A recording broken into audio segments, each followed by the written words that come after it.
Ladies and gentlemen, welcome back to the Nothing But Nugs podcast. We are officially into the 2026-2027 off season. Thank you for joining us again. If you listened to our last episode or if you've been following us for some time, we are glad you're here. We're part of the Elevated Pulse Sports family of podcasts by the fans, for the fans, diehards only. So last week we talked about the NBA draft, talked about some mock picks that we had seen floating around the internet, talked about some stuff that's Nuggets related, what we'd like to see them do with the 26th overall pick. Eric and I, for the record, we're spot on. We were spot on with what we wanted the Nuggets to do, but it didn't really pan out the way we thought it would, did it, Eric? It sure didn't. I mean, we both nailed it. I mean, that's kind of the good thing is, that's part of the reason why I was a little disappointed, right? Was because we spent the time kind of going through it, and I've got friends that watch, so I wanted to look good, look smart, look like we knew what we were talking about, and I was really happy when the Nuggets took Terrence Reed Jr. at 26, and then about 30 seconds later, my heart was shattered, and I found out that they traded him to the Spurs. So I guess that's the breaks with the NBA. Yeah, man. And we were just talking about this beforehand, but like of all the teams, the Spurs, really? Now, there's obviously a little bit more probably we could dive on into with regard to that specific situation. Maybe there was a reason why it had to be the Spurs. But I mean, we talked about this last week. Of all the teams you're trying to make better, you're not trying to make the young competitive team who finished above you in the conference better. That's just not good on paper. So that was kind of rough. But I mean, as far as the NBA draft in general, we can start there on today's episode. I mean, some surprises probably compared to at least the mock draft we looked at last week. Was there anything that stuck out to you just looking across the general landscape of the NBA after the draft? Teams that you thought got better with the picks that they made, teams that you think kind of whiffed with the picks that they made? What are your takeaways from the draft earlier this week? It's hard to say. It's hard to say until you see guys actually play. But there are picks that I really like. There are picks. I kind of scratched my head at Dallas with their first pick, taking the guy out of Michigan. I get it. They just hired the Michigan coach. I thought the guy that they were going to take was the center from Michigan. But overall, the things that stood out to me is, boy, there was a lot of freshman talent that came out in the draft. I think the first 10 picks, 11 picks, something like that, they were all freshmen, which I guess doesn't shock me. But, in the age that we live in, where you start to see, where we see players from overseas getting drafted and things like that, the fact that, it was pretty heavily college players, and most of them were freshmen picked in the first round. I thought that was interesting. I do think, man, I don't want to beat a dead horse, but I think that the Spurs they picked up a lot of good depth at the center position. We talked about it. I feel like I won't say they got the two best, but I think they got two of the best centers in the draft. And that's you just touched on it. They're the young team that was just in the finals. Gosh, do we need to make them better? But a lot of great talent. It'll be interesting to see how it shakes out. I think for the most part, the first 5 to 7 picks, they were kind of in order with what we thought, and then after there, it shook up a little bit. Yeah, for sure. I mean, as far as the Spurs are concerned, look, I said it at the end of last week's episode. My top 3 for the Nuggets to take at pick 26, should they have been available, were Terrence Reed, Jaden Quaintance, and Joshua Jefferson in that order. And so for them to have drafted Terrence Reed just to ship him away to the Spurs was very, very disappointing for me. I was like, wow, spot on. The Nuggets, they're listening not only to us, obviously, because, they're huge fans of the Nothing But Nugs podcast if they're making that pick, but they're also just looking at their team and they're making very reasonable observations and making very reasonable decisions. That was my thought. Then they traded the pick away and I was like, all right, very interesting.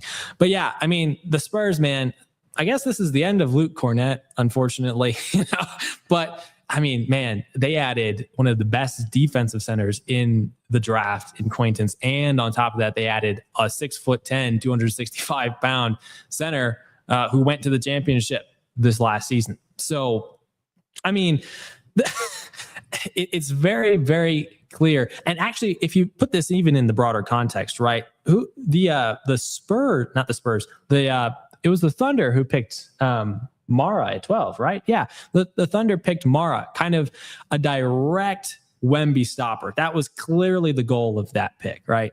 The Spurs were like, hold on a second. We're not going to let you get off the hook that easy, which clearly explains the picks of Quaintance and the trade for Reed. So, I mean, as far as the Spurs are concerned, absolutely improved their front court. It's going to be tough for the Nuggets to keep up. Obviously, there's some other NBA news that we'll get to later on that I wanted to touch on, at least as it pertains to the Nuggets' size, especially recently. But as far as the Spurs are concerned, good for them. You mentioned someone else. Oh, yeah, Johnson to the Mavericks. I kind of thought something similar to you. I was like, maybe they'll take Mara because obviously Michigan is now, well, the former Michigan coach is their new head coach. But then I thought back on it some more. I was like, they have Derek Lively. And so they kind of feel like they have the center position on lock. Johnson is a solid pairing, I guess, alongside Cooper Flagg at the forward position.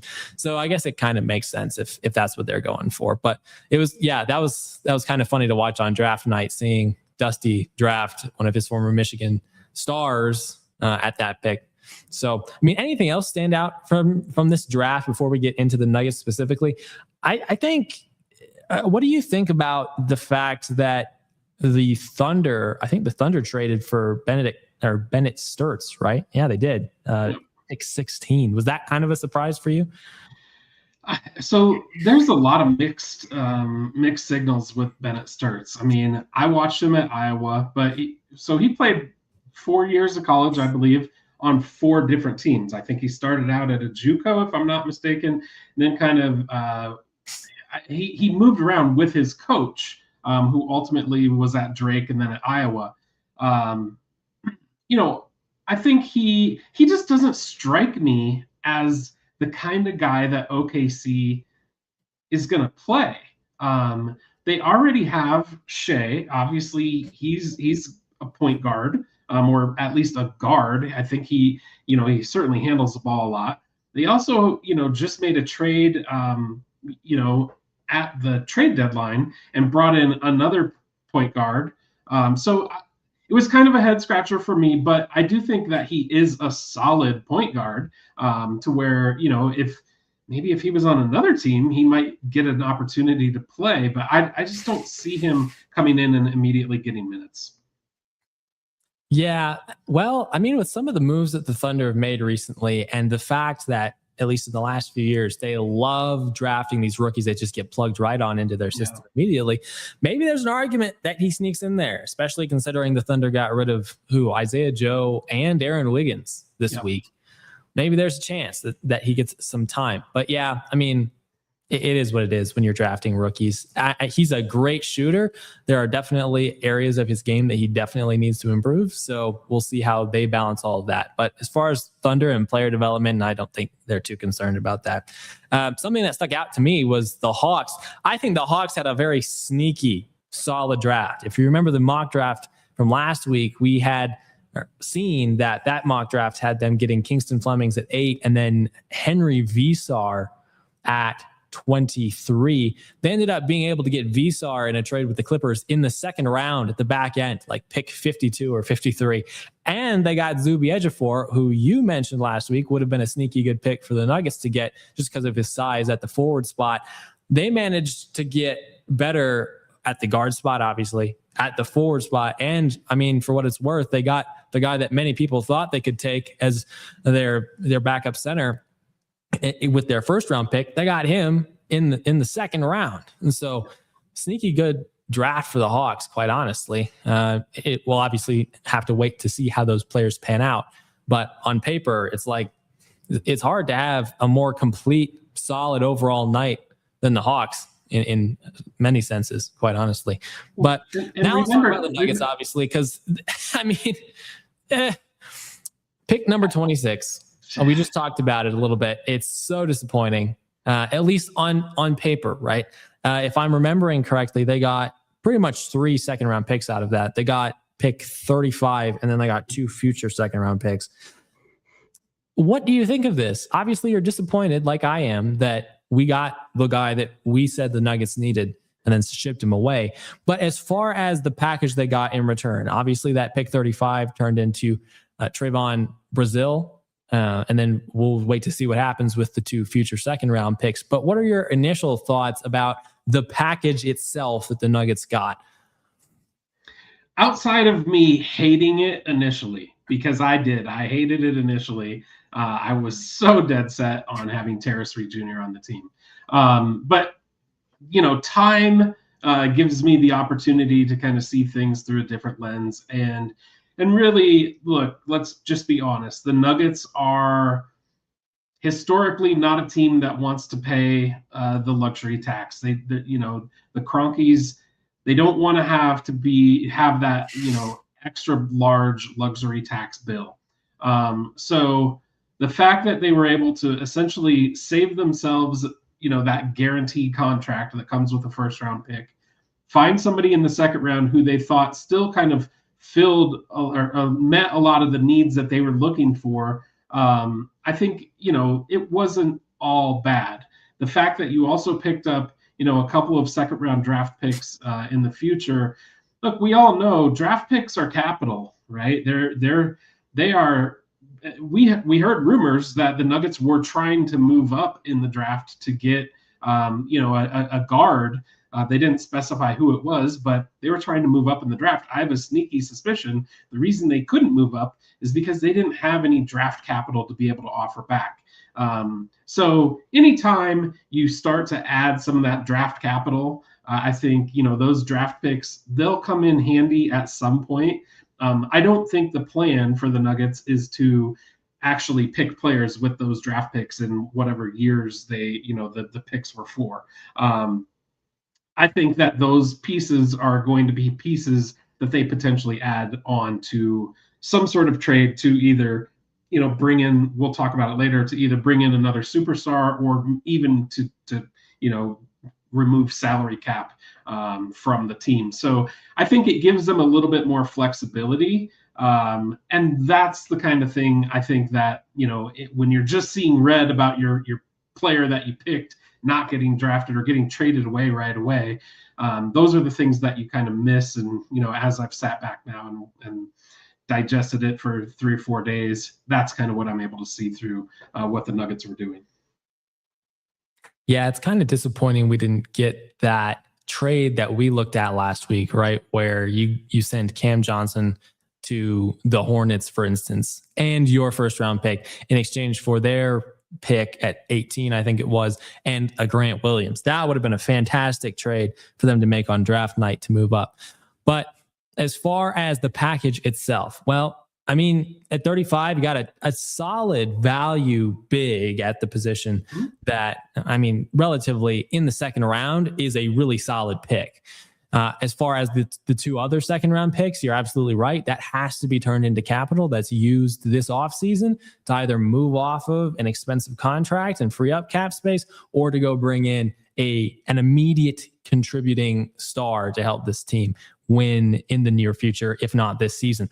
But with that said, I mean, we might as well just introduce Nuggets Nation and the Nothing But Nugs podcast family to our 2 new Nuggets that were selected in the second round and just talk about them for a little bit. Now, at 35, we did mention that briefly. We selected Trayvon Brazil. Went to Arkansas. I'm just reading a scouting report that I found on Instagram, by the way. Pretty solid scouting report. The account that created it is Nuggets Country _. So you should go check it out. They make a lot of Nuggets related posts. But here's the post on Brazil. He's 23 years old. He was a senior, so he played a decent amount in college. I'm seeing here 5 seasons. See, it feels like for whatever reason that's the case with a lot of these guys. It just feels like there are a lot more older guys coming out of college the last few years. Maybe that has to do with COVID and how that impacted eligibility. But nonetheless, it helps the Nuggets, right? The Nuggets are looking for older guys who can come into the league and be more likely to contribute out of the gate. He plays forward. He's 6'9.5", so pretty much 6'10". He's about 225 pounds, 7'4" wingspan at 6'9.5", which is pretty impressive, and a 42-inch vertical on top of that. So dude is definitely an athlete. That's not questionable. As far as his college career, played 130 games, averaged about 25 minutes per game. Averaged in his senior year, we'll do senior year for this, 13 points per game, 7 rebounds, 2 assists, a steal and a half a game, and a block and a half a game, on 62% true shooting, 34% from the 3-point line. So this is a guy, and I mean, Arkansas is a really good team too, right? If you think back to the last season, Arkansas was a very solid team. I mean, Darius Acuff Jr. went high in the first round. So this is a competitive team, and he was one of the best players on that team as well. As far as his strengths, his physical tools are obviously a strength, right? The wingspan, the vertical, he's got an NBA caliber athleticism, which is something we said the Nuggets needed. So it was good to see that they picked up a guy like that. He's good at finishing, shot 72% in transition as well, which is something that you love to see for a Nuggets team that likes to get out on the fast break and run. As far as finishing, also, I mean, 69% on putbacks. So he likes to get on into the paint and fight for rebounds and really get on the offensive glass, which is something that the Nuggets have very much needed the last few years, aside from Nikola Jokic and even Aaron Gordon. He's a stretch big. He has the ability to shoot. Shot 34% from 3. Not terribly incredible, but for a guy of his size, it's not terrible either. Defensive playmaking and versatility obviously come with this package as well. But as far as his weaknesses, people tend to say he struggles with physicality. Obviously, at 225 pounds and 6'10", he's kind of in a Deron Holmes type of category where he has the physical skills to be a good defender. The instincts are kind of there, but the body itself doesn't always follow. He also has gotten knocked for his inconsistency. Occasionally his effort. He's not a great shot creator really either. And so those are kind of the knocks on the guy that the Nuggets selected here at 35. But what are your initial thoughts on anything we just read there about Brazil or anything else that you'd seen online? I mean, the things that excite me, it's things that we haven't really had since, well, especially with Peyton Watson and Aaron Gordon being injured last year. The length, the vertical athleticism, those types of things. He, I think, is going to bring some weak side rim protection, which was something that the Nuggets desperately needed last postseason. And the big thing to me is just like his versatility. In theory, he's a guy who could play a backup 4. So we get some athleticism behind Aaron Gordon. If the Nuggets want to play small ball, he could potentially play, a small ball 5. I'm not saying that that's where they're going to play him, but it's fun to think about what those different options are. Again, I mentioned that weak side shot blocking. I do think he's going to bring some of that we've been missing. And then, the part that we really have missed just with Gordon's injuries is that dunker spot, the ability to have somebody be able to finish from that dunker spot. I don't think he's going to play a ton with Jokic on the court at the same time, but that's something that I also saw floated around. If the Nuggets aren't going to do this is not in the cards most likely, but if you saw some pictures this week from Jokic, he is looking pretty physically fit and trim. It just flashed in my mind, and I think I read it maybe from a Vic Lombardi post or something, where they were talking about, what if, just imagine a time where Joker can come in and play a 4 and then have somebody play the 5, so he's not having to go up against, the centers that he has to go up against. That was intriguing to me. I don't think that that's what they're going to do, but those are the things that kind of, adding somebody with this type of size and athleticism and defensive ability, they give you the options to be able to do things like that. And I think that that's huge, to be able to have that kind of versatility and be able to do that. The note that you mentioned, kind of, I read this too on his quote unquote motor. That's the one thing I do get kind of a little bit concerned with. look, in the NBA, you can't take plays off. When you take a play off, you find your way on the bench real quickly. So hopefully that's, more of just a maturity thing, college type of thing, and he'll grow out of that. But I think overall I'd give a solid B plus, somewhere in that ballpark as far as my grading. Yeah, sure. I'll agree with that. I mean, it's interesting that you mentioned Jokic at the 4 potentially in some sort of lineup, because we know the Nuggets like to put the double bigs lineup out there occasionally. Last year, maybe even a little bit more than what people would consider occasionally. But if you're thinking double bigs lineup again, I think the fit of Brazil alongside Jokic is a lot more effective than Valanciunas alongside Jokic. Right. Brazil has spacing out to the 3-point line. In theory, Valanciunas did too. And I know we're talking about Valanciunas as if he's gone. He's not officially gone yet. He's still under contract on this team. We're presuming he'll be gone. We'll get to that maybe in the next segment.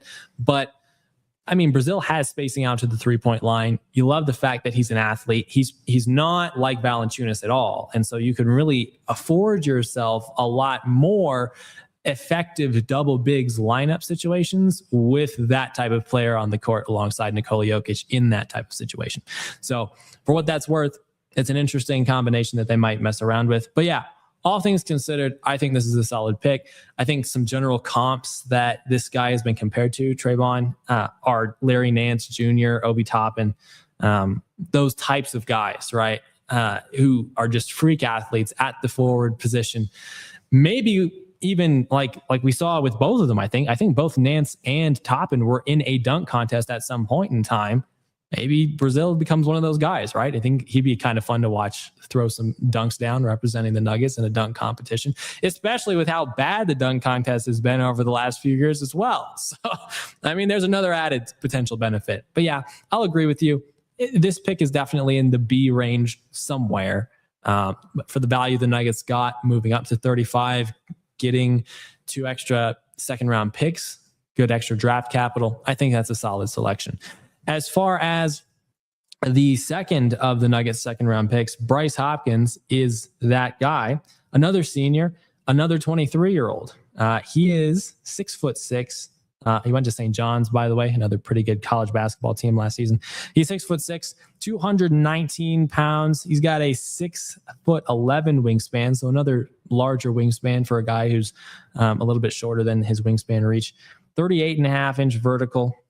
In 2026 in college, he averaged about 29 minutes per game, 14 points per game, 6 rebounds, 2 assists, a steal per game, not really many blocks, 56% true shooting, and 36% from 3. Now, as far as his strengths, physicality is number one among his strengths. He's got a solid frame.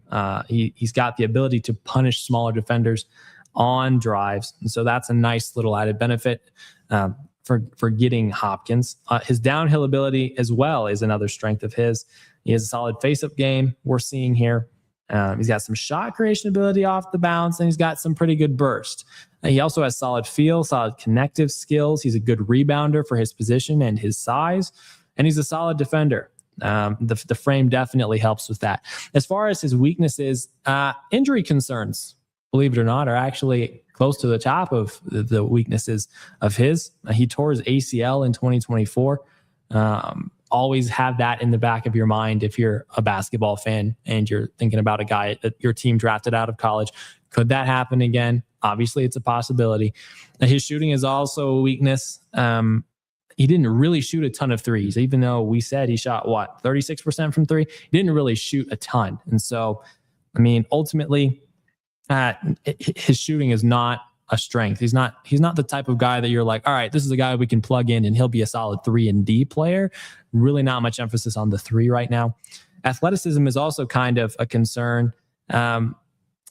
He played forward in college, but if you remember his dimensions that I just read off, 6'6", 219, he really fits more at the wing at the NBA level. And for a guy who needs to develop his shot, I mean, currently it's a weakness.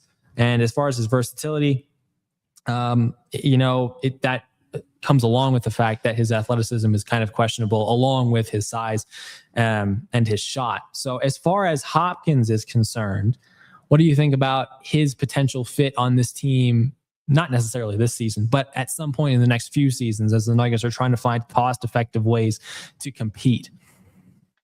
Yeah, I see Hopkins as kind of a guy who's going to come in and spend some time in the G League to start. I think, not a great 3-point shooter, but there are signs. He made 12 of his final 16 threes at the end of the season last year. So what's that tell you? That the ability is there. It's maybe kind of streakiness at some point, but if that can be refined, and if he can be a guy that you can count on to knock down, 35% from the 3-point line or even better, I think then you've got something that you can play with, because the defensive piece, I think, is there. That's when you hear about somebody 6'6", but then, the wingspan of what he has, that's, to me, that just screams somebody who can play defense.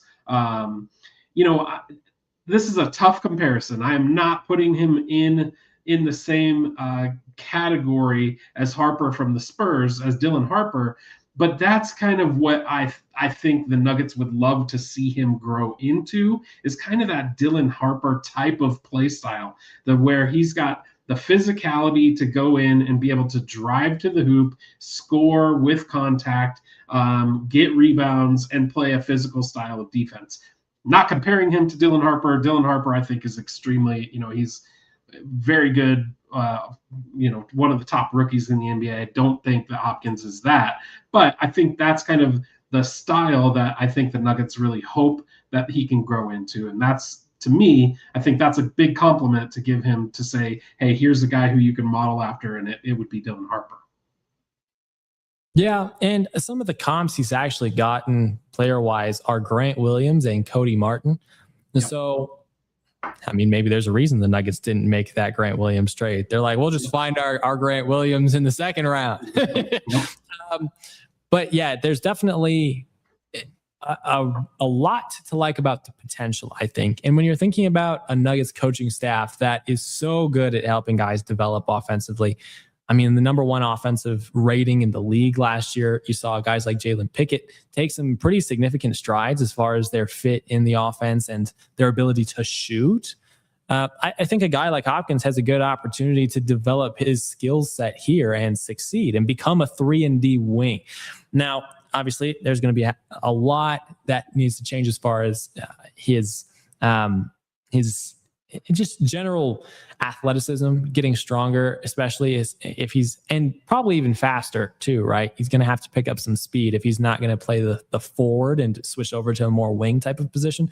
But if there's a team that could turn him into a guy who could succeed as a wing at the NBA level, I think our coaching staff is probably close to the top of that list, offensively at least. And the defense probably will just be a benefit for him as he continues to grow into his body at the NBA level. But yeah, I'll agree with you and say he probably plays most of the season in the G League, which is not something I think we'll say as much about a guy like Brazil.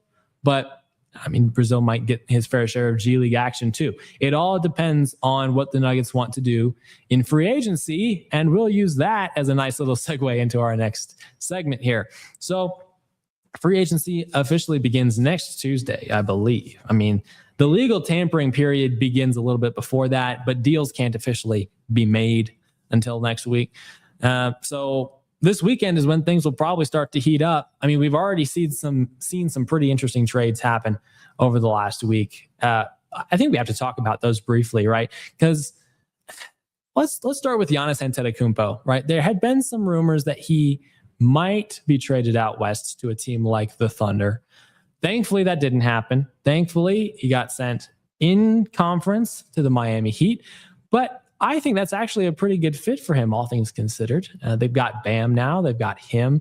They had Norman Powell, for what that's worth. Andrew Wiggins. I mean, solid role players that can fit alongside him. 3-and-D kind of guys. What do you think about that trade to the Heat for Giannis Antetokounmpo, and I guess even the package that the Bucks got back? I like it for both teams, to be honest with you. I think, look, anytime you can get a Giannis, that's a positive. Clearly, you're putting him, you're pairing him up with Bam, who, look, I'm not going to say he's going to go down in the lores of history as one of the greatest scorers, but he does have an 80-point game under his belt. I think he's got the second highest scoring game in history.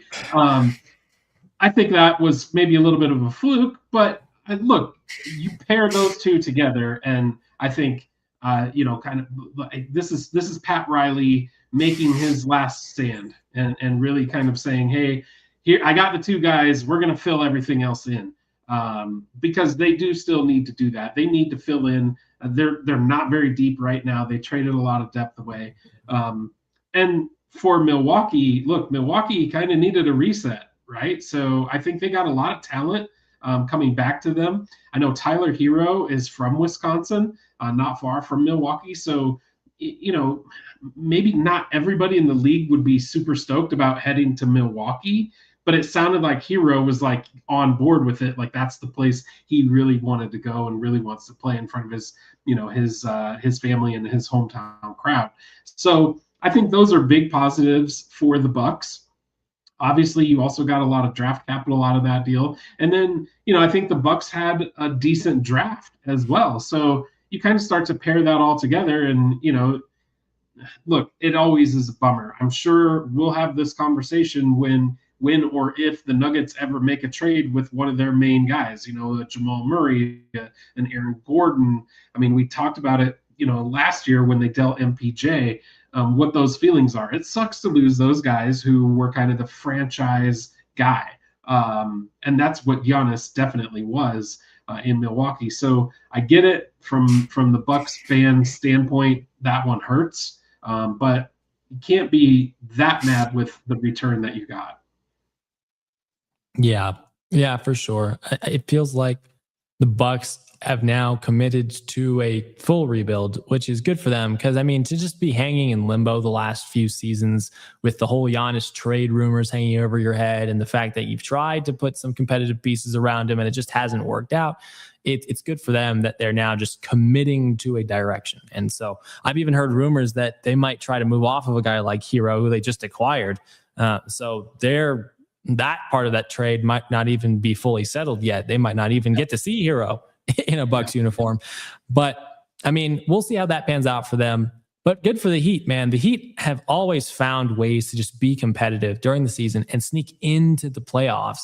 And so to now have another superstar to go alongside Bam Adebayo, now the Heat kind of feel like they're in a solid position. They feel like they can get over the hump. I mean, they were the team that played us in the finals just 3 or so years ago. So that was not even a finals they were supposed to make. But now they have a superstar and they feel like they can legitimately compete in the Eastern Conference, which overall is generally weaker than the Western Conference, right? So very interesting to see how that goes down. They'll have some competition. Obviously, the Knicks are not going anywhere. It feels like all those guys are in their prime pretty much on that Knicks team. You have Jason Tatum coming back fully from injury this season. You have Tyrese Halliburton coming back too, and a rebuilt Pacers team. And you still have the Mitchell Harden duo now in Cleveland. We get to see what we assume will be a full season of both of them. So maybe the East will be a little bit more competitive. But I think obviously with Giannis now on the Heat have a much better chance to succeed, obviously, in the Eastern Conference. How about this trade, though? This is the trade we need to talk more about because this significantly impacts the Nuggets, I think. LaMelo Ball to the Timberwolves. Hello. That was kind of a surprise, man. I don't think. Did you expect that to happen? I did not expect that to happen. I didn't see him. I didn't see that when I went to bed that night. I did not think I would wake up and see LaMelo Ball on the Timberwolves. Look, the Timberwolves, I think, have made a couple of moves. They've gotten rid of 2 of their bigs now.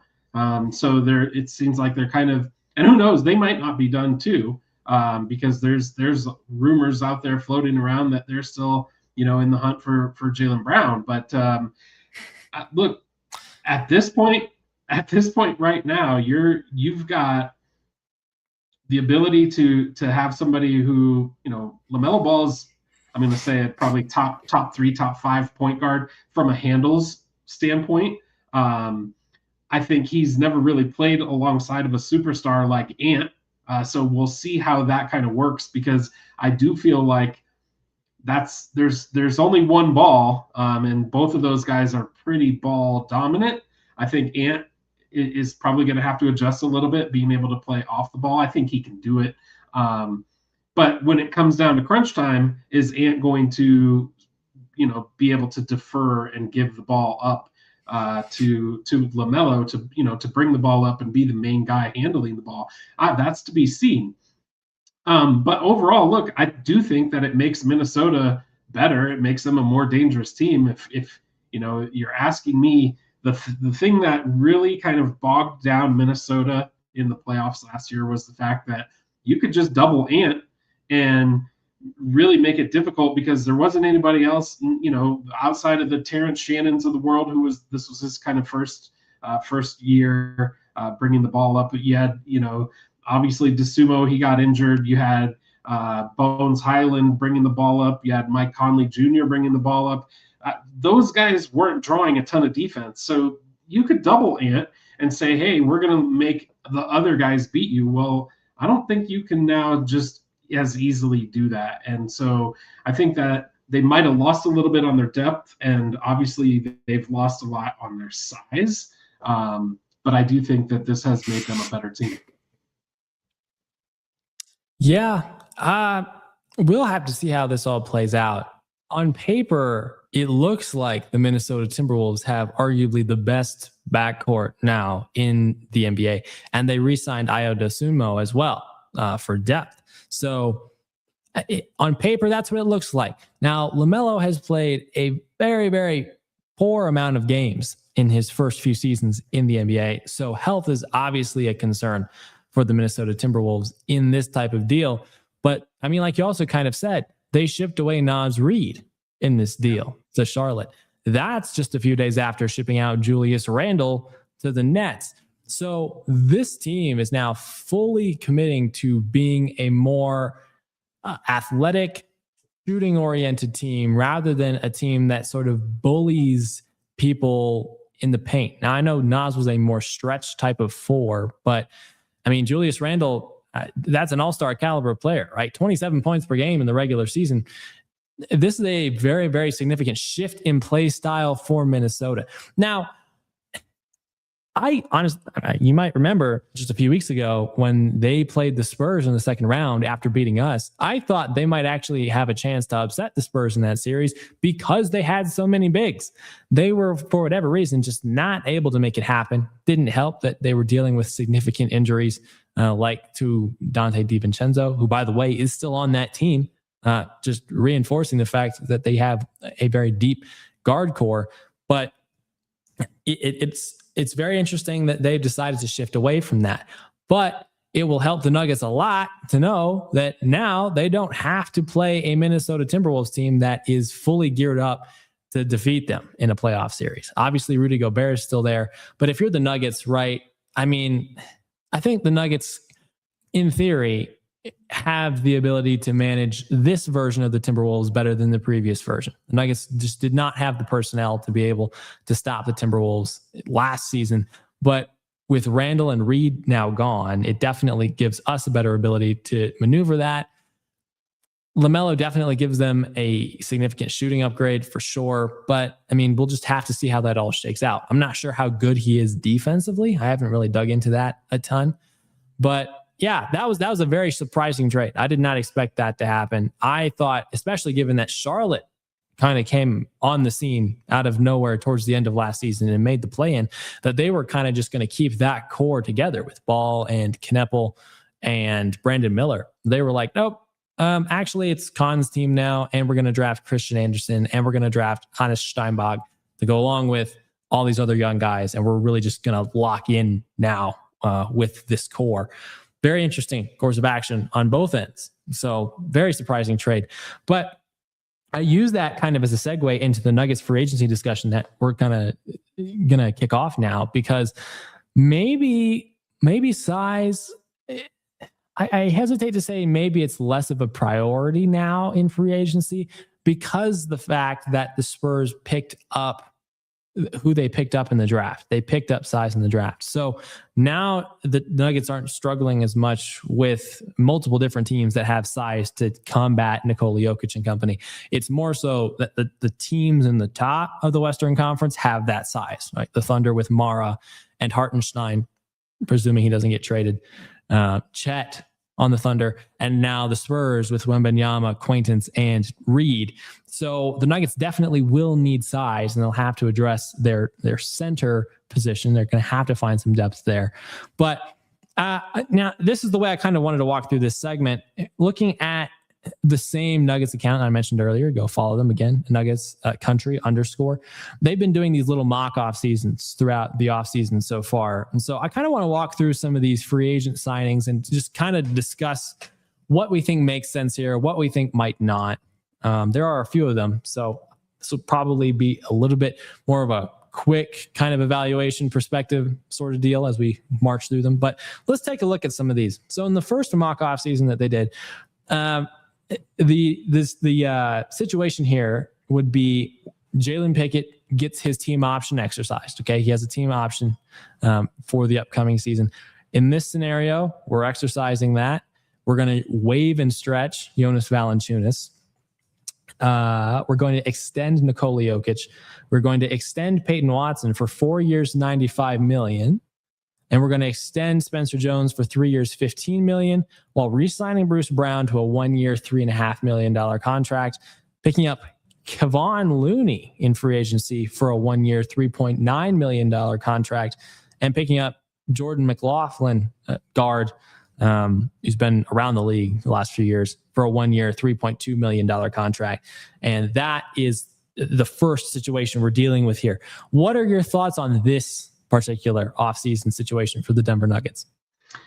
I like it, except for two pieces. I would prefer to probably let Pickett walk.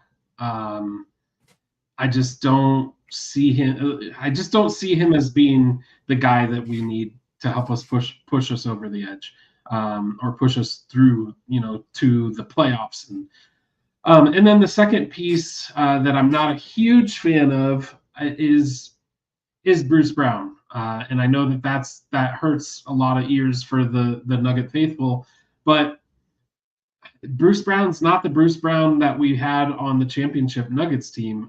Look, I guess he can come in and he can still give you minutes and energy, but that's what he's going to give you is minutes and energy. He's not going to be a guy who's out there, averaging 10 points a night. He's not going to be a guy that is going to be an instrumental piece. I think there are better options out there. And so the other parts to that, the extending Peyton Watson, extending Jokic, offering Spencer Jones, those, to me, I think those are three critical things that do need to happen. I like that dollar amount for Peyton Watson. I think that's kind of right in the area that he needs to be. Hopefully he agrees with that, because, it wasn't so long ago that, somebody on this team got a heck of a lot more than that. And I think that he's been the better player of those two. So we'll see. But if there are other options, I'd like to hear the other options. I would say that that's not my favorite.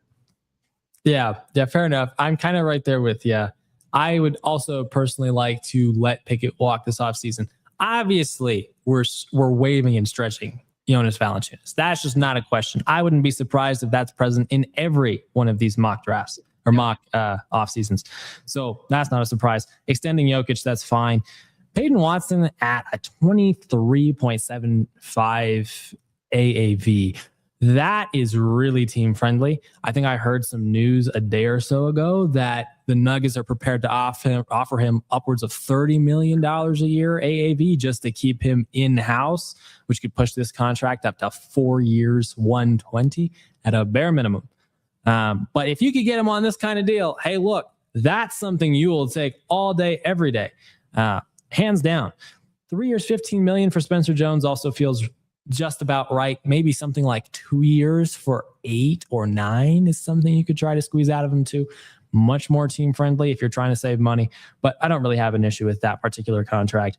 I'm going to agree with you also. Bruce Brown should not be back on this team. He did not provide enough offensively or really defensively, honestly, to be able to justify paying him $3.5 million. I mean, you could probably go out in the free agency market and spend that money better elsewhere, or just save it and use that as some sort of free space in a trade situation. As far as Kevon Looney, I wouldn't have an issue with bringing in Kevon Looney to be your second or third string center. I think Deron Holmes will obviously compete for that spot too, but it's just nice to have a veteran who has playoff experience on your team. You know, DeAndre Jordan kind of filled that type of role the last few seasons, so don't have an issue with that. Jordan McLaughlin, I guess for guard depth, fine. But if you're going to go get Jordan McLaughlin, you might as well just re-sign Tyus Jones, right? A guy who's been in your system more and has theoretically a better reputation in the NBA. So I'm not really a fan of that signing particularly. But noted in that situation, there is no Christian Brown trade. And so this is the Nuggets spending an awful lot of money to not only keep the core starting unit together, but also re-sign Peyton Watson and Spencer Jones while giving Nikola Jokic a contract extension. Very interesting stuff for sure. Here's the second mock off season we have here. In this situation, we're picking up Jalen Pickett's team option again, but there's a trade here. All right. So the first trade that we see in this mock off season is us sending Cam Johnson, a second-round pick, 2 second-round picks, actually, to the Clippers in exchange for Derrick Jones Jr., Chris Dunn, Isaiah Jackson, and Jalen Smith in a 3-team trade that involves the Bulls. And the Bulls in this situation get Zeke Naji, Jonas Valanciunas, and a first-round pick from the Nuggets. That would have been our 26th overall pick. So I guess this mock-off season doesn't really make as much sense now. But assuming the players involved were possible to acquire, what do you think of that particular trade before we get to well, I guess we don't even really have to touch on those. It's the same re-signings and then just a signing of Javon Carter for a year, $3.5 million. David Roddy, a year, 2.5. What do you think of that trade, though? That trade is the more interesting thing that I want to pick your mind on. Yeah, so I like the trade. I like the names in the trade. I think there would be one name that I would he may be a free agent, so I don't know that they would put him in the trade because I don't think they would do a sign and trade with him. But if we're talking Clippers, look, Bogdan Bogdanovic we know he can play alongside of Joker. At some point in time, we've got to start doing something that isn't what everybody thinks we're going to do. Again, Pickett, whatever, they can sign, or I would prefer we move away from Pickett, regardless of what the scenario is. But I think if you can add a Bogdanovic type of guy, and then look, you look at his numbers over the last couple of years, they haven't jumped off the page. But what you're doing is more of a locker room, a chemistry type of move, to where you're making your big guy satisfied. You're also putting alongside of him a guy that has played with him, so he knows where he needs to get to on the court.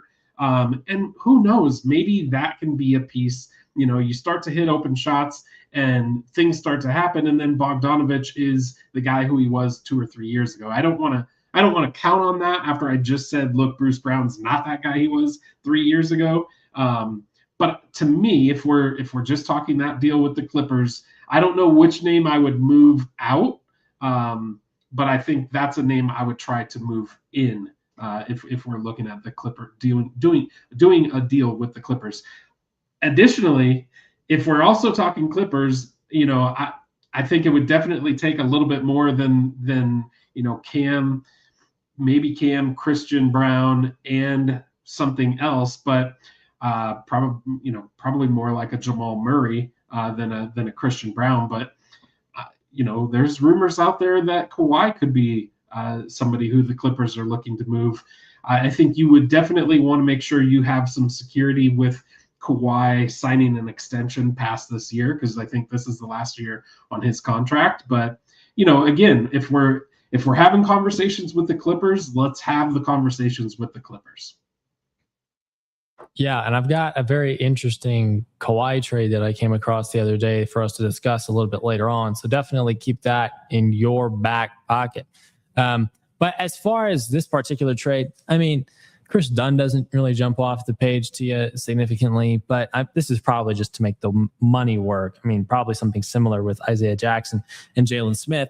That adds the Nuggets some solid wing depth and big depth, which is something obviously that we've talked about extensively as them needing.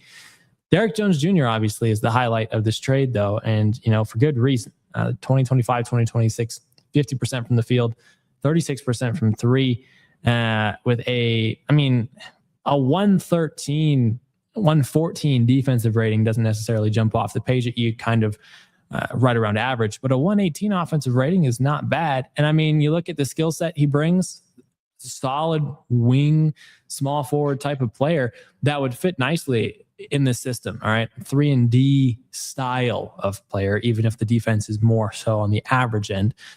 That's a deal I think that would be solid for the Nuggets to make. Would the Bulls really take Zeke Naji and Jonas Valanciunas, though? I highly doubt that you'd be able to convince them to take both. Jonas wants to go play in Europe, so there's really no advantage for him or really incentive for him to want to stick in the NBA on the Chicago Bulls of all teams. And the Nuggets tried to move off of Zeke Naji with the Bulls, I think, last season around the trade deadline, and that never really materialized. So this doesn't really feel realistic. But if this was realistic, I wouldn't really have an issue with it. Yeah, you move off of Cam Johnson as well. So for what that's worth, is what it is. Solid overall trade.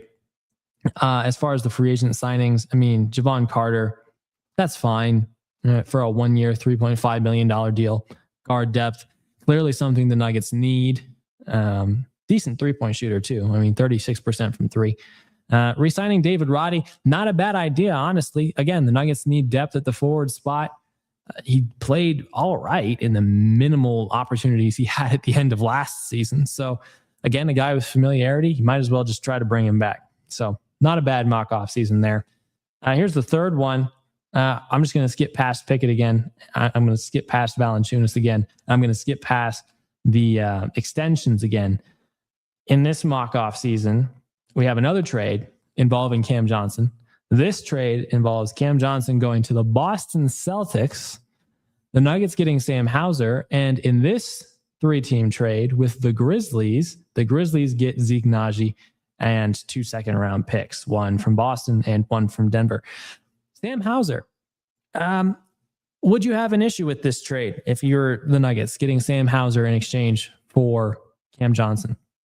I like that deal. I don't know that the Celtics, I don't know what their plans are right now with this offseason. I do like Hauser. I think he is a guy who can, kind of fill a need for the Nuggets. The one thing that scared me with the Nuggets, the press conference that they had when Josh Kroenke was talking, and he mentioned that, he threw out there kind of, it was almost jokingly, but sometimes there's a lot of, honesty in joking, when he said, well, who knows, we may just run it back. And I think, for a lot of Nuggets fans, it was kind of just like one of those moments where it's like, man, what's the definition of insanity? Is just to try to do the same thing over and over and over and expect a different result. I think we're in that with the Nuggets. We've tried the same thing a couple of years in a row. I know Cam Johnson was a new name, so it's not the exact same thing over and over. But that, I feel like this core, we've been there and we tried to do that. We shook it up a little bit with Michael Porter Jr. leaving and bringing in Cam. But I think it's bigger than that. Look, the Nuggets didn't make it out of the first round. There needs to be more, and I get it that there were injuries in play and things like that, but to me, that was a clear sign of these other teams have progressed and the Nuggets haven't moved with them. You can't just blame everything on injury. The other teams had injuries too. The T-Wolves were dealing with a lot of injuries, and we couldn't beat them. So you can't just blame it on injuries. You do have to do some things that can mix it up. And I think that might be a trade that, could add a piece to the Nuggets that might bear some fruit. Yeah, it's very possible. I'm looking at Hauser's numbers here: 42% from the field, 39% from three. Okay, so he fits the Nuggets scheme in that regard. I mean, 4 rebounds a game, 111 defensive rating. That's pretty solid for a guy who's 6'7", 217. So I wouldn't really have an issue with that trade either. Again, it's definitely a cost-saving move, right? Much cheaper to have Sam Hauser than Cam Johnson. I think another interesting part of this 3-team trade is that you move off of Zeke Naji magically. Look, if there's a Zeke Naji trade that the Nuggets can make this offseason, I think that in and of itself would be a win. Just to get him some new scenery and to get that $8 million a year or whatever it is off the books, even though he only has like 2 years left. It's just money that cannot be wasted at this point in time. So I don't really have an issue with that trade either. As far as the free agent signings that are made in this mock off season, we re-signed Tim Hardaway Jr. to a 2-year, $12.5 million deal. We re-signed Bruce Brown to a 1-year, $3.5 million deal. And we signed Dwight Powell to a 1-year, $3.9 million deal for depth. Obviously, we've talked about Brown already. We'll save ourselves some time there. What do you think about re-signing THJ and signing Dwight Powell for center depth? Okay, so I would love it if we figured out a way to bring back Tim Hardaway Jr. I don't know that they're going to be able to, just especially if they bring back Bruce Brown. I don't really see that. Dwight Powell, that's kind of an interesting one. Obviously, he's going to be your backup big. He's not going to provide you with a ton of, he's going to go out there and play maybe 15, 20 minutes a game max. That's what he's going to give you. But, historically, it looks like last year he played 63 games, 55 the year before, 63 the year before. So he's somewhere around that, 60, 70 game mark. So relatively healthy, it seems. I don't see any, maybe 1 year back in 2019 and 2020 where he only played 40 games. So there must have been an injury there. But he seems to be that kind of guy who's going to give somewhere around 10 to 15 minutes, minimal points. So he's just a big body. He can go in there, get rebounds. He doesn't really shoot the three exceptionally well. So he's not going to be somebody who stretches the floor. But I think that's, at that kind of dollar number, that's probably the type of player you're going to get. I would love it to be able to, going back to Tim Hardaway Jr., I just don't see a world where Hardaway Jr. and Bruce Brown both are on this team next year. Me personally, I would be okay with moving away from Bruce Brown. If we're going to talk about retreads and bring back guys, from years past, let's circle back with Russell Westbrook. I liked his energy much better. I think he actually played the game, sure, he made his blunders. Don't get me wrong. There were times where we all kind of smacked ourselves on the forehead and said, what is he doing? But the effort that he gives, the energy he plays with, he still has, the ability to kind of go out there and put up good games. He can fill in a backup role if needed. So that's just a guy to me who is much more beneficial than a Bruce Brown, just in my opinion. Yeah, for sure. If it was between Bruce Brown or Russell Westbrook, I would absolutely pick Russell Westbrook. That's not even a question. Would he want to come back here after we let him go in kind of the disappointing fashion that we did? I don't know. He's also now 2 years older than he was the last time he played here. So yeah, that would be very interesting for the Nuggets to do something like that. But I guess that's probably not terribly likely. Very interesting, though. Very interesting and definitely worth consideration. In another mock off season here, again, skipping through the moves that we've already kind of talked about that generally show up in all these mock off seasons. In this particular one, we see this trade with the Charlotte Hornets. All right. In this particular trade, the Nuggets get Miles Bridges, Ryan Kalkbrenner, this one involved our first round pick as well. A 2027 Boston second round pick and a 2030 Utah second round pick in exchange for Aaron Gordon. And I mean, again, this was pre-draft, so this was kind of swapping those first round picks again.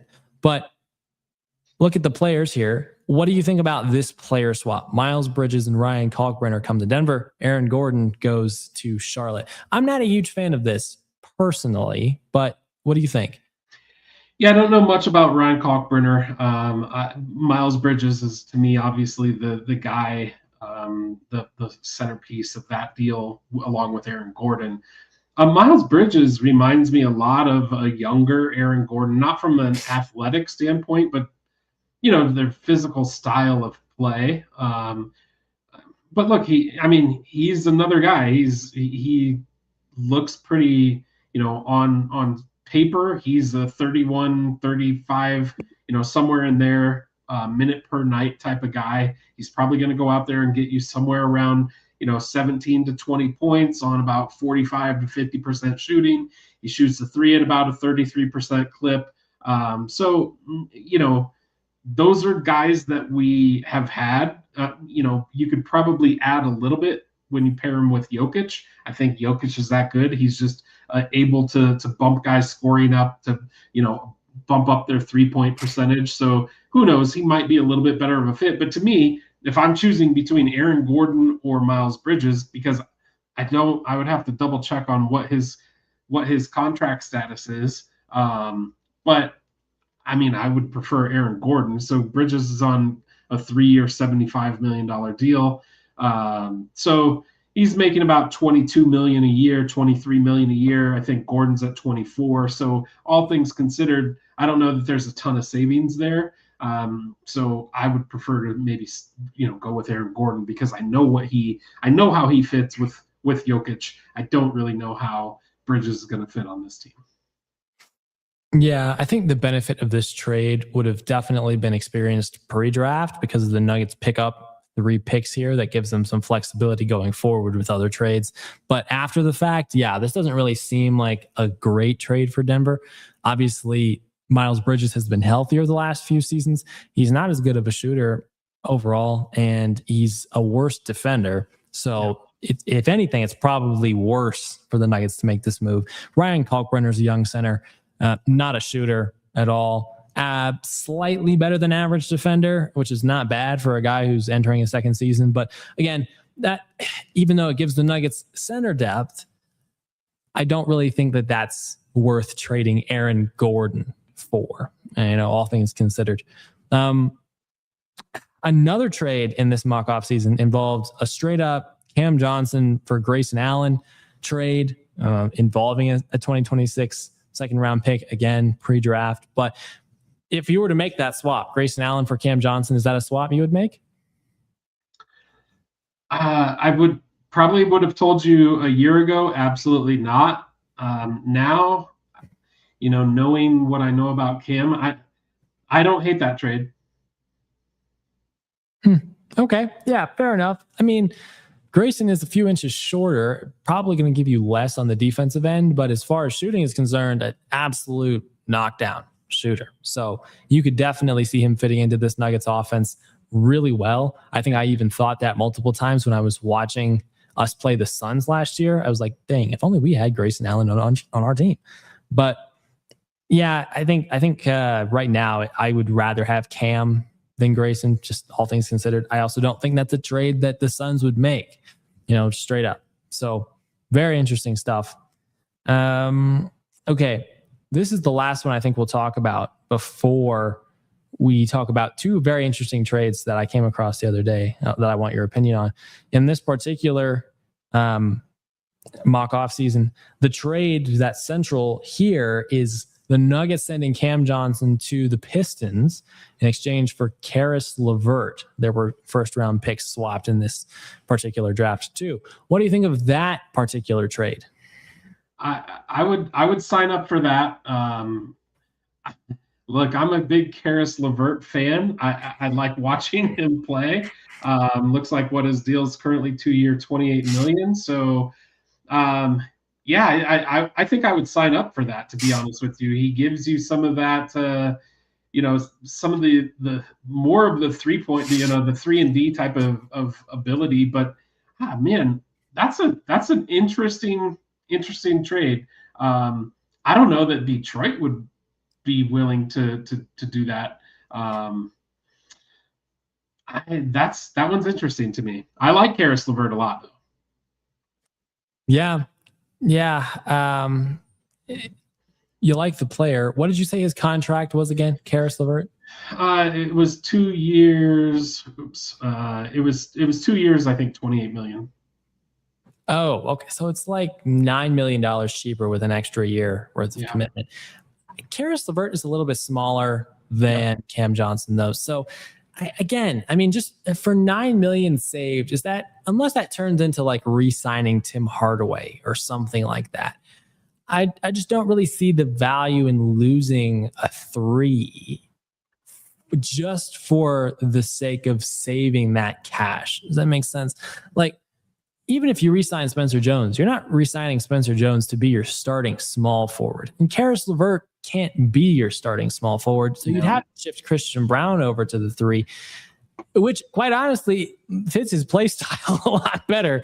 But I mean, Christian is undersized to play 3 in the NBA. So this just doesn't feel like a trade that provides the Nuggets with the rotational needs that they currently require. So I don't think I'm a huge fan of that trade either. Again, Karis LeVert, solid player, but not really. I agree. As I'm looking at his year-over-year stats, I think the other thing with Karis LeVert is there's a pretty decent injury history there that I think you have to also keep in the back of your mind, where Cam, I don't think, carries as much of that injury history with him. Yeah, this is true. Yeah, it's what it is with that particular trade. But with that said, as we kind of get to the end of our episode here today, I did want to talk about these 2 trades that I came across the other day that would be very, very interesting. Should the Nuggets potentially inquire into any of them? The first is related to a guy you mentioned earlier on this episode, Kawhi Leonard. I said, stick it in your pocket, that trade idea to discuss right now. Here's the particular trade that this particular site on sportsnaut.com had the Nuggets potentially considering if they were to try to acquire Kawhi Leonard, which is an assumption by itself. But this particular trade would involve Aaron Gordon, Christian Brown, and a few picks to get Kawhi Leonard. Now, I'm sure the Clippers might want at least a first-round pick. I'm not sure if us sending them how many second-round picks do we have? Just the 2, or do we have a third one that we could send them? I don't know. I don't know off the top of my head, but I don't think we have a ton. We'll put it that way. Yeah, for sure. We do not have a ton of controllable picks to send. Maybe I think I saw that we might have a 2031 first-round pick swap. But, I mean, Aaron Gordon, Christian Brown, 2 second-round picks, and a 2031 first-round pick swap for Kawhi Leonard.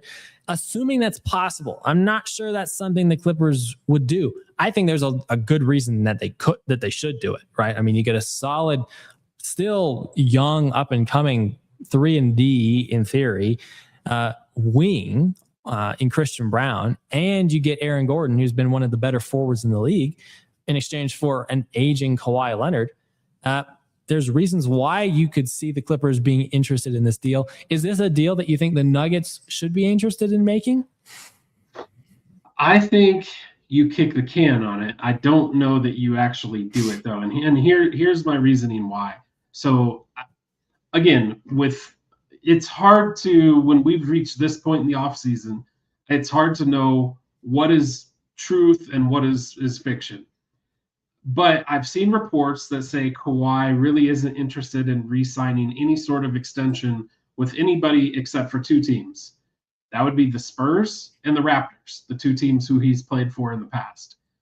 If that's true, and if that is the case, then if I'm the Nuggets, there's no way I'm trading Aaron Gordon and Christian Brown and potential other draft picks or anything else to get a guy who is essentially going to come over for 1 year, and then I know you're off those salaries, but then you're back in that boat of, okay, now who do we have to go out and try and find to fill this role next to Joker with Jamal. So to me, I think you listen. It never hurts to listen. I think you may try to maneuver some different pieces, maybe even bring in a third team that can help maybe fill in some other pieces for you, or make it so you don't have to give up those trade assets, those draft assets. But look, I don't want to take anything away from Kawhi. I think Kawhi is probably the best player in that trade package, without question. But that's a lot for the Nuggets to give up for a guy who you would get for one run. And if that's the case, I don't think I would do it just to give it up for one shot. Yeah, I mean, a trio of Murray, Leonard, and Jokic would be absolutely insane for 1 year. But that's exactly the issue that you brought up, is that it very likely could only be for 1 year. And that just puts you in quite the troubling situation for the next few. Because let's be very clear, the Nuggets are not thinking about this season as a season where it's make or break.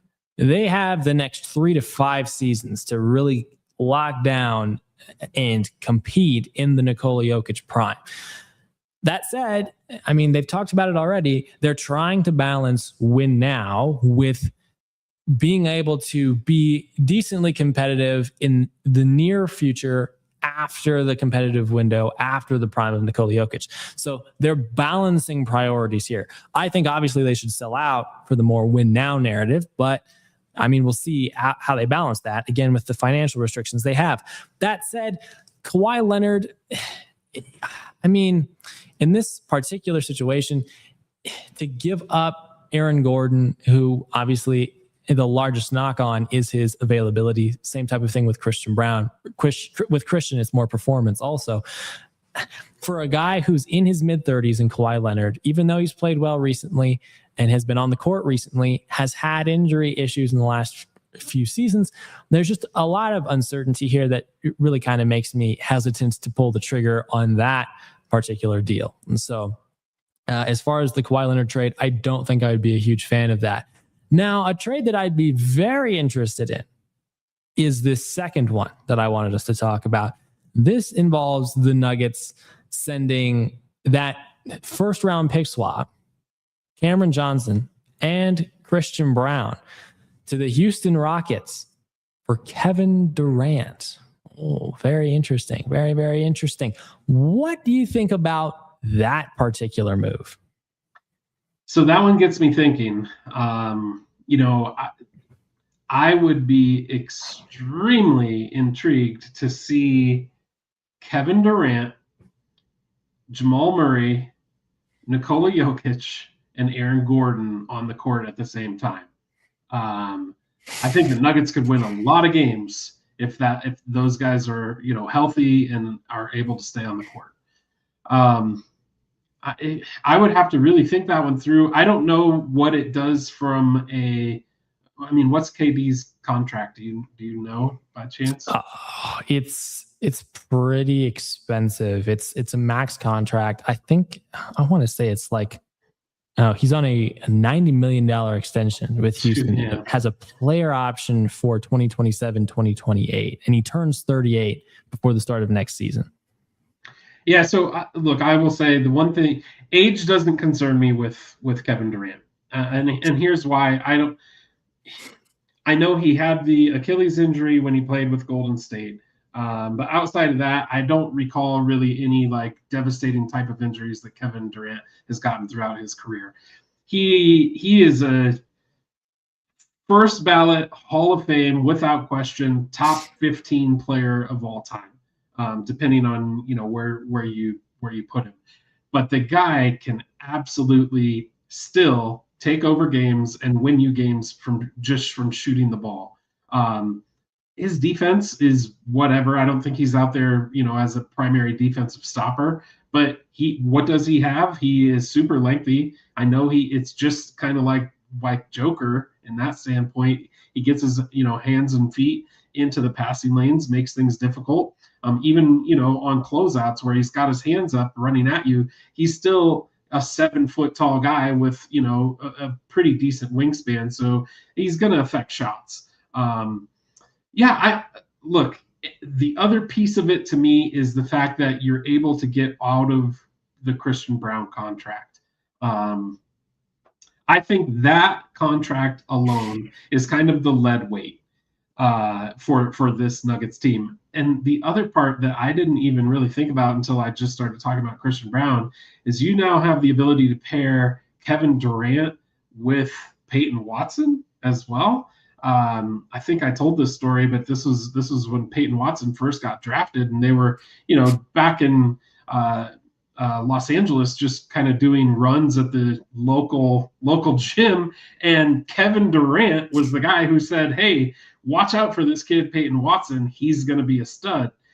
If we could live in the life where we are now able to pair those two together and watch them play together, I think I'd sign up for that trade. 100%. I think there's a lot to like about this particular trade package. You move off of the two role players who you're trying to move off of, who have been the most inconsistent of the role players that you have. Forget Aaron Gordon in that regard. He's been really good when he's been on the court. And so, I mean, to be able to get rid of Brown and Johnson and their contracts and their relative inconsistency the last season or so, and bring in one of the best players of all time, who even at age 37 is putting up over 25 points per game and playing over 70 games a season, to put him alongside of a guy like Peyton Watson at the two, who he has a pretty solid relationship and respect for, there's just a lot to like about this. I mean, a Murray, Watson, Durant, Gordon, Jokic starting five should win the NBA championship that season if they're healthy. Hands down, I think. I think they get through the Spurs and the Thunder with that lineup. It would just be such a great lineup to see. Now, you'd obviously lose a lot on the bench side. Your depth would be a lot less. You'd have to probably rely more on someone that you pick up in free agency, maybe even a guy like Trayvon Brazil more, because you're just not going to be able to pay very much depth with this particular situation. But I think as far as that starting lineup is concerned, that is easily a top 5 starting lineup in the NBA. That's not even questionable. That would be one of the greatest offensive units to ever see a basketball court during the course of a season in NBA history. And for that reason alone, I think it's worth exploring, because then at that point you enter into 2028, right? And I mean, Durant has, did I say a team option or is that a player option? He has a player option. So if he wanted to stay for another season, he could, right? And so this is kind of a multi-year commitment that you have with one of the best players of all time, even at age 38, 39 at that point, probably. I think that's worth it, right? And then after that season, you can kind of figure it out from there at the 2, at the 3. Maybe at that point, you find a way to get in some sort of situation where you can make that happen. Maybe a guy like Bryce Hopkins ends up panning out, and he gets plugged into the 3. You never know, but that's 2 years down the line. As far as competing right now, that's a great move. I love everything about this move. If I could make this trade and all parties involved were on board with that trade, I think that would be the trade of the offseason for the Nuggets.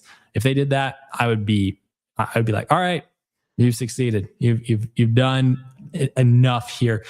Not practically, because you still have to fill out your rotation, but to satisfy me as a fan, knowing that you're still focused on winning now, right? And that is the priority. So I would love that trade for sure. I think to close out this episode, I'm kind of curious about this. If we were to just take a very conservative approach to the Nuggets this offseason, what would you like the 15-man roster to look like? Just think of a few names that come to mind. It could be guys who played on the team last year. It could be some guys the Nuggets have been connected to reasonably. What would you like the starting 5, the backup 5, and just the tentative third string of this team to look like in 2026, 2027? I mean, I think, obviously you're going to have Joker. You're going to have – I'm just going to go down the line of who I would like to still be on this team. You got Joker.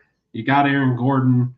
You hopefully can re-sign Peyton Watson. At the moment we have Christian Brown. At the moment we have Cam Johnson. Who's to say what will happen there? I do really like David Roddy. I do think him having more minutes and more opportunity. I like the way he plays. It's the effort, and a lot of times when guys like that are given consistent minutes, they tend to make the most of it. So I'd really like to see him, catch on with the team, hopefully the Nuggets, and see what he's able to do. I mentioned earlier Bogdan Bogdanovic. I think that's somebody who I would really like to see. You're going to have to find a backup guard. I talked earlier a little bit about Russell Westbrook. I mean, I know the way he left here wasn't the greatest, but even as recently as this week, I saw Peyton Watson posting pictures with, Peyton, Aaron Gordon, and Russell together. So they're still friends on the team. They're still allies on the team that, I think he would still be a piece that could fit. I would really like to see that. I do think that our rookie will probably Brazil will probably get some playing time with the team. I didn't even talk about Holmes. I think Holmes is going to be a guy who they give a shot to, rightfully so. With what we talked about a couple episodes ago with his shooting percentage, I'd like to see a little bit more of that and see what that can come of. I do think, when you start to kind of fill in, some of those backup spots in the third level, I don't know if it's, a Tyus Jones. I don't know if it's, whoever they might be looking at from a guard perspective. But let's be honest, I don't think those are guys that come in and really dramatically change the face of the franchise. You didn't see Jones really get much playing time at all in the regular season. He played sparingly. I guess maybe he played a couple of big minutes in the postseason, but I think at this point, it's kind of like the analogy I used with Pat Riley and the Heat. Let's try, let's see what we can do. We know we got Jokic, we know we got Jamal, and right now we've got Aaron Gordon. Those are the three big pieces to me. And if we can, figure out a way to, I love the KD move, but if we can figure out a way to kind of get off of that Christian Brown contract, Cam Johnson should be a very movable contract, essentially it's an expiring contract. And try to find another piece that can come in here. And it's probably going to need to be a big name, like a Kevin Durant. I don't think Jaylen Brown's probably going to be the guy. My fingers are crossed, though, that he does not end up in Minnesota.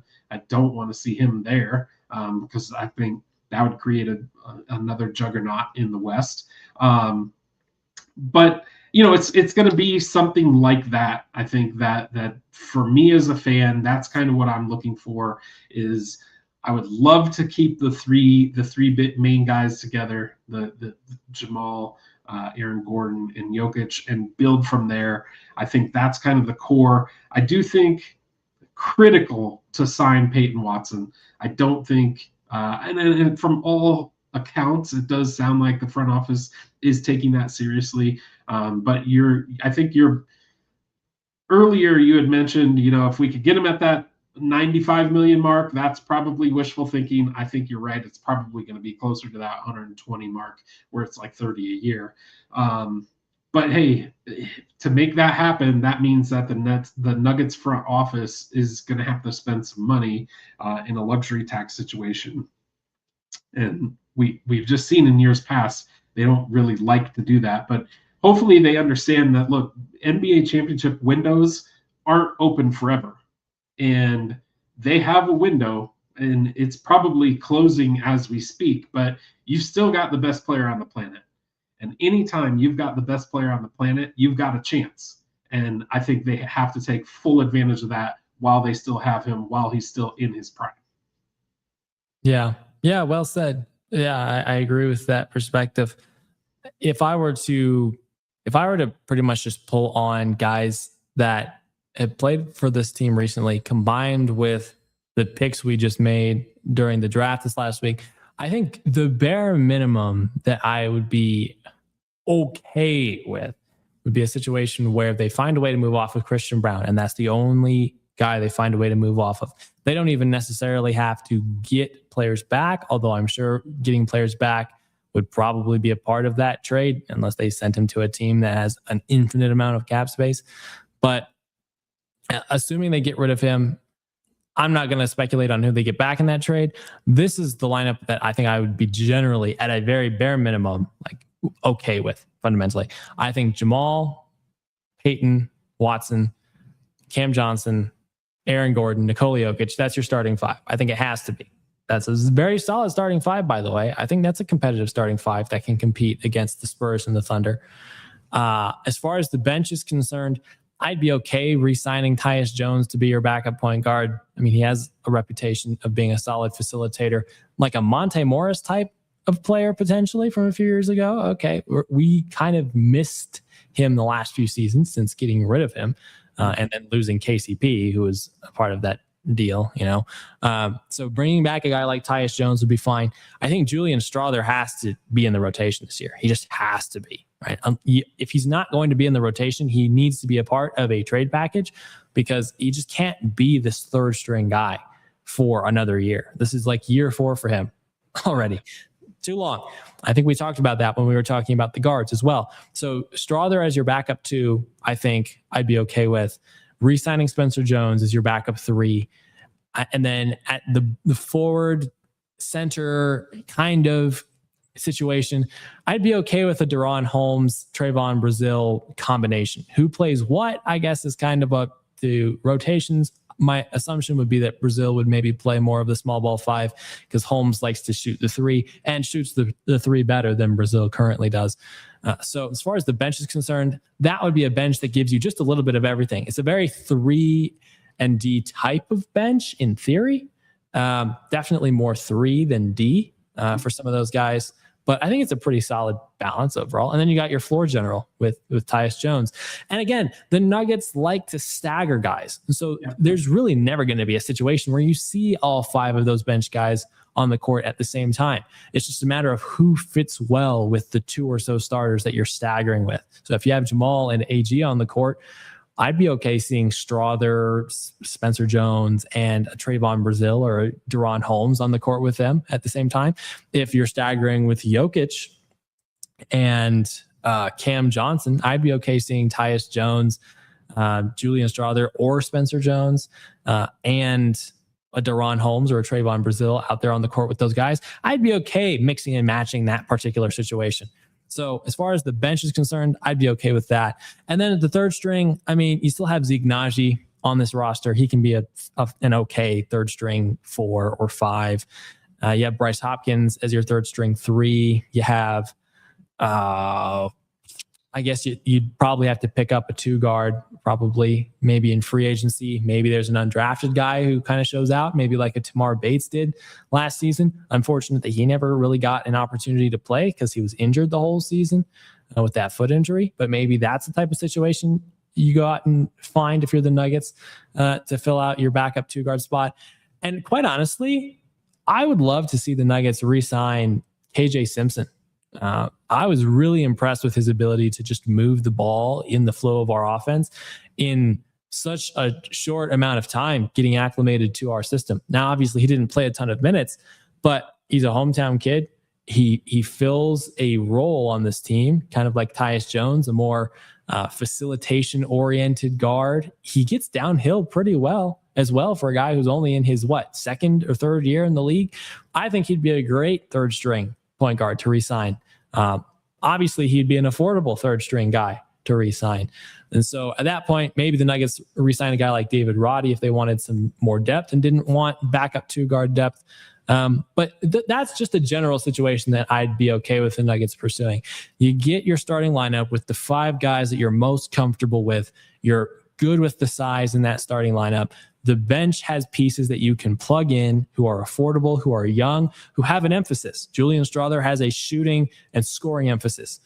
Spencer Jones has a 3-and-D emphasis, heavy on the D. You have guys like Deron Holmes and Trayvon Brazile who have skills that are yet to really be put to the test in consistent NBA minutes, but they have physical traits that you like. So as far as the makeup of that team, I'm okay with it.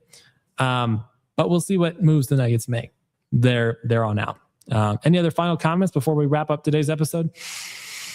Well, we know it all starts to go down next week, so I think we're in for. Everybody knows NBA free agency. There's that tampering period. I think it's actually kind of started. You started to see names getting released, and these guys have signed here. It goes fast and quick with the NBA, so don't blink because as soon as you do, you'll have missed it. But I think come past July 4th, that's next Saturday, I believe. You're probably a lot of these answers are probably going to be made already by then. Yeah, hopefully so, likely so. And so next week's episode will be a very interesting one. If we're here, we'll see if we take next week off for 4th of July. But if not, whenever we're back, we'll probably have a lot to talk about. And I cannot wait to talk about it with you, my friend, as always. Thank you for everyone who listened to this episode. We hope you appreciated it. If you don't follow us on Instagram right now, go ahead and do so. We're starting to make more social media posts more often. Obviously, continue listening to this podcast. We post here, stream here, actually, every week, usually for about an hour. Today, it's an hour and a half because we're just that excited about all the stuff that's going on. But if you haven't subscribed to our channel, go ahead and do that. Please share this content if you enjoyed it as well. We're trying to grow the Nothing But Nuggets community here to become one of the largest fan-led Nuggets podcasts in the country. So if you like this content, please contribute to that cause. But until our next episode, we thank you for listening to this one, and we'll see you then. Till then, take care and peace out.